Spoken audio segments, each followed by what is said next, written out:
Kulikuwa na wakati taifa lilihitaji sauti ya ujasiri. Kulikuwa na wakati historia ilihitaji jina la kuandikwa kwa herufi za moto, na ndipo aliposimama mwana wa Afrika, mwana wa Tanzania. Jina lilitetemesha vichwa vya habari, jina lilileta matumaini kwa wanyonge, jina lilizaliwa si kwa bahati, bali kwa kusudi.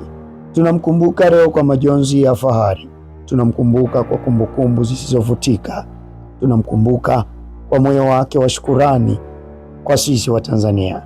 Huyu si mwingine bali ni hayati John Pombe Magufuli. Aliamini katika kazi kuliko maneno, aliamini katika vitendo kuliko ahadi. Alisimama imara kama mlima, akawa nguzo ya taifa katika nyakati ngumu. Sauti yake ilisikika mbali, maamuzi yake yakahisiwa kila kona, na moyo wake ukaishi ndani ya mioyo ya mamilioni ya Watanzania. Leo kimya wake unaongea zaidi kuliko maneno yake. Kumbukumbu zake zimewasha moto wa uzalendo ndani ya vizazi vipya. Huenda mwili ulioweka machoni pa watu, lakini roho ya mapambano aliyotuachia itaendelea kutembea katika ardhi hii milele.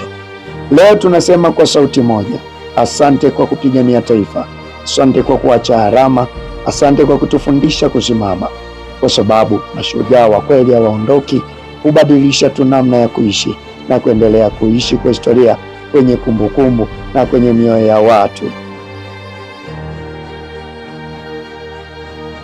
Tarehe 17 mwezi wa 3 si siku ya kawaida, ni siku ya kukumbuka shujaa wa Afrika, kiongozi aliyesubutu kusimama imara pale wengine walipoyumba, moyo uliopigania heshima ya taifa lake kwa vitendo, si kwa maneno. Tunamkumbuka kwa uchungu, tunamkumbuka kwa fahari, tunamkumbuka kwa historia aliyoiacha mioyoni mwa Watanzania.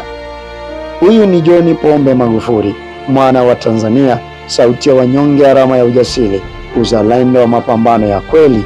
Alisimama kama ngao ya taifa, alitembea kama simba asiyoogopa, na akaondoka akiwa ameacha mwanga usiozimika. Leo tunanyanyua sauti zetu, tunaimarisha mioyo yetu, na tunasema kwa pamoja, shujaa hafi, huwa anaishi milele kwenye kumbukumbu za watu.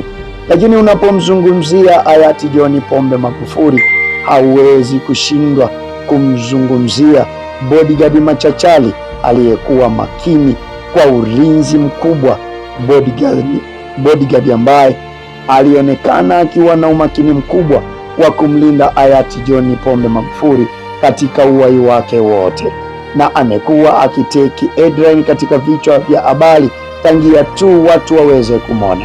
Ukimwona mwamba huyu, ni kama akilini mwako inakuja sura ya mheshimiwa hayati John Pombe Magufuli. Kuna mambo magumu anaruhusu tuyaone hadharani, hii si ya kawaida. Kuna mambo fulani ambayo Bwana Wilfred Mwango, aliyekuwa mlinzi binafsi wa hayati John Pombe Magufuli, ni kama ametrendi sana katika vichwa vya habari.